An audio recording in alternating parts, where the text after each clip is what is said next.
Γεια σας φίλοι μου, βρίσκομαι στο χωριό μου, στο καλό Καστρουσερών. Ήρθα μια βόλτα εδώ στα μνήματα να καθαρίσω τον τάφο του πατέρα μου, παππούδες, γιαγιάδες, θείους, θείες και ό,τι άλλο μπορώ να κάνω. Λίγο πολύ εδώ πέρα έχει φίλους, συγγενείς, είμαστε όλοι κοντινοί.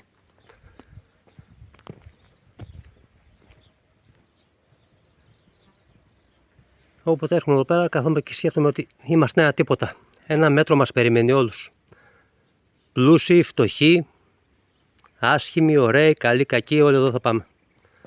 Μας αρέσει, δεν μας αρέσει, αργά ή γρήγορα, ο Θεός το ξέρει πόση ζωή μας απομένει ακόμα και πώς θα τη ζήσουμε αυτή τη ζωή.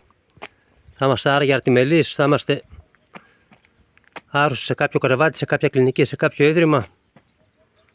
Γι' αυτό δόξα τω Θεώ να λέμε. Αφήστε την κακία, κοιτάτε να βοηθάτε όσο μπορείτε το διπλανό σας. Να βοηθάμε όλοι, να φερόμαστε ωραία στους γονείς μας, στους δικούς μας ανθρώπους, τώρα που τους έχουμε. Να πηγαίνουμε να τους βλέπουμε, γιατί δεν ξέρουμε τι μας ξημερώνει. Δεν ξέρουμε τι θα έρθει την επόμενη στιγμή. Αυτά φίλοι μου, να είμαστε όλοι καλά. Οπότε λοιπόν αφήστε τα μίση και αρχίστε το ξέρετε εσείς. Υγεία σε όλους, να είμαστε καλά φίλοι μου. Χαιρετώ.